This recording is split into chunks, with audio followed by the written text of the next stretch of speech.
Hey guys, the Jong over here, and welcome back to another analysis video. In this video, I'll be analyzing the match between CPDD and OM BO4 second half. In this game, as we all know, Nico managed to 4K and led OM to the next round single-handedly.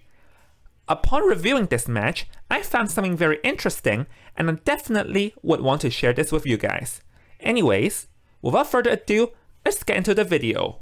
Alright, here's the context over here. Currently, CPDD versus OM, we're at BO4 second half, and in the first half, CPDD's Hunter has just managed to land a 4K in 8 minutes and 45 seconds. This means that Nico over here must land a 4K and it must be faster than 8 minutes and 45 seconds. Currently, we're near the 7-minute mark. Mechanic's the only one remaining with a quarter amount of health, but she still has an elbow pad and one flywheel effect to work with. Also, things are looking good for the mechanic because she slotted herself in the 2-story over here. So this is going to put Nico into trouble because Nico's statues cannot affect her at the 2-story. But charging inside is not an option either, because then CX can just make a beeline for the dungeon, which is right behind Nico, near the statue area. So when I was watching this the first time, I thought it was over for Nico, but then he did the unthinkable, and I'm just going to play the original video with the casting over here.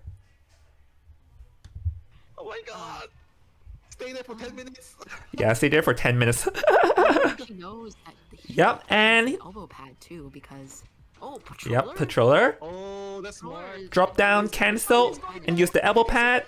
Is he gonna make it? Oh And even flywheel effect, and no. Just look at that, guys. Just look at that. Literally 5 steps away from the dungeon. I feel so bad looking at this. Literally 5 steps away. Just how close that was. So yeah, okay, just a quick breakdown.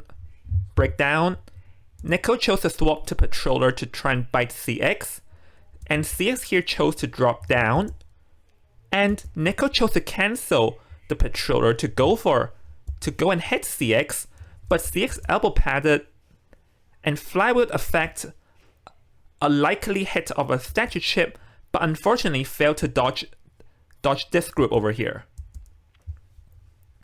So yep, we now go for a breakdown of what happened.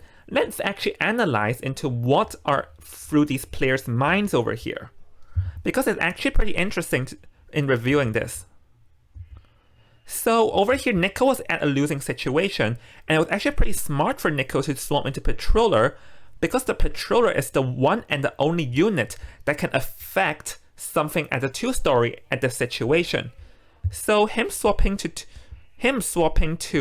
Patroller over here was a very smart move. Then, actually you realize that there's a lot of mind games going on over here. Swap into Patroller. And over here, yep. CX chose to jump over here because CX guessed that the Nico would not dare to cancel the Patroller. And honestly, that's a pretty logical thinking. Because the thing is that during normal conditions, no Hunter would dare to cancel the Patroller in this situation. Because the thing is that if you cancel the Patroller, then the Patroller will enter in cooldown, and you will have to wait 90 more seconds before you can use it again. So that means that if Nico chooses to cancel the Patroller prematurely, then Nico will have instantly lost. So under this situation, in normal conditions, Nico or most Hunters would not dare to cancel the Patroller after using it, which is completely logical. So that is why CX chose to make a beeline for the dungeon, because CX thought that Nico would not cancel the Patroller. But unfortunately, she got sold out. I think those of you who have bright eyes already know. As she's dropping down over here, do you see the symbol? For all those Hunter mains over there, I think you know what this symbol means.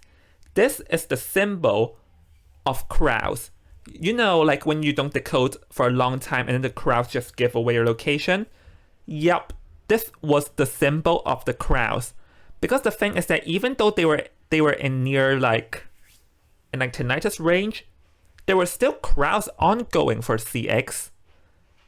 And the moment she jumped, the crowds also revealed her location, like you know, for those of you play Hunter, you know the sound that it gives out when a survivor with crowds. The moment she chose to jump, unfortunately, that was when the crowds revealed her location and gave it away for Nico that someone is jumping down. So here, that is why Nico realized over here that CX has jumped, and that's why he chose to cancel the patroller. And by the time he chose to cancel the patroller, CX is already making a run for it. And honestly, looking back, it's just literally insane how the crowds literally decided this match. Because honestly, like looking back, I honestly have one question. Is that if the crowds did not give over here, if the crowds did not give away CX's location, would Nico have chosen to cancel the patroller or not? Honestly, this is just very mind-boggling just thinking about it. Because if the crowds did not give away CX's location, then Nico probably would not have cancelled the patroller that early, and something else completely different would have happened. And honestly, it's just so mind-boggling by reviewing these matches and found out how much I or most of us have missed at the first watch. So, what would have happened if Nico had chosen not to jump and allowed himself to get bitten by the patroller instead? It is actually pretty interesting to think about, and what I am about to analyze here is based off a lot of hypotheticals. After biting CX, Nico has two options of play. He can choose to fake traveling up, but in reality he stays near the hospital out of CX's sight and baits him into dropping down.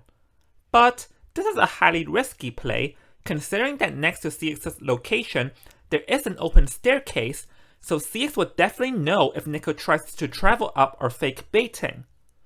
So in theory, it may be better for Nico to utilize the patroller stunts to chase down CX. But even if CX gets bitten by a patroller, it is also counterable for him, as the time it takes for the hunter to travel to Nico's location is quite long, taking around 10 seconds. And as we all know, the patroller stun gets avoided if a survivor is dropping down. So here, after being bitten, CX could have actually timed the dropping down to cancel a patroller stun, elbow pad, then use the flywheel to cancel another patroller stun. In this scenario, since the hunter Nico is forced to walk all the way up to the hospital second floor, there definitely would have been a considerable gap between him and the hunter, and maybe his chance of escaping here would be higher. Therefore, reviewing back, it may be better had CX not dropped down and allowed himself to get bitten by a patroller. But then again, hindsight is 50-50, and who would have expected that he got sold out by the crowds?